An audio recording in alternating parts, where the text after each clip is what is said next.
Moi, je suis rentré à la Bouitte en 96 après un manque de résultats en compétition en biathlon. Mon père m'a gentiment dit allez, viens nous aider, et j'ai commencé par faire une crème anglaise parce qu'en pâtisserie ils avaient besoin de petites mains en pâtisserie, et je suis jamais reparti.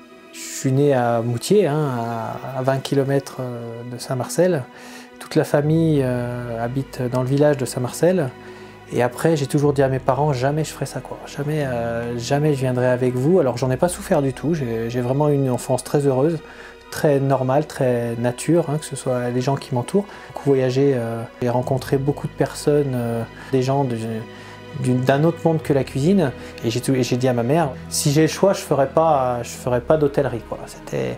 J'étais plus habitué à être à l'extérieur et profiter de nos belles montagnes et que je connais très bien, plutôt que les cuisines qui, pour moi, étaient un monde familial, mais qui n'était pas une fin en soi.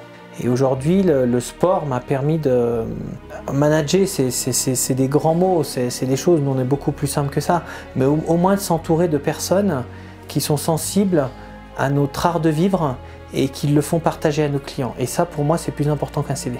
Moi, je suis très rigoureux, j'ai besoin de comprendre, j'ai besoin de maîtriser.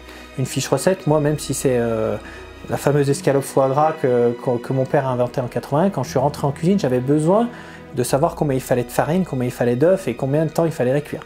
Donc on règle les derniers détails quand on la déguste, mais la fiche recette, moi j'en avais besoin, et ça, c'est des choses qui n'étaient pas en place. Quand on s'entraîne et qu'on sacrifie quand même une partie de son temps, voire une très très grosse partie de son temps, physiquement, mentalement, à la rencontre des autres, et faire des choses sur soi-même en fait. La compétition, c'est vraiment une chose personnelle, c'est-à-dire que vous vous battez contre vous-même, et une fois que vous avez atteint votre maximum, et si les autres sont meilleurs que vous, finalement vous n'arriverez pas à les rattraper parce qu'ils sont plus forts que vous. Après, l'avantage que j'ai peut-être eu avec ça, c'est la ténacité, et ça c'est vraiment quelque chose qui est très propre aux sportifs. On doit avoir développé en fait un dépassement de soi-même qui n'est pas commun à tout le monde, quoi.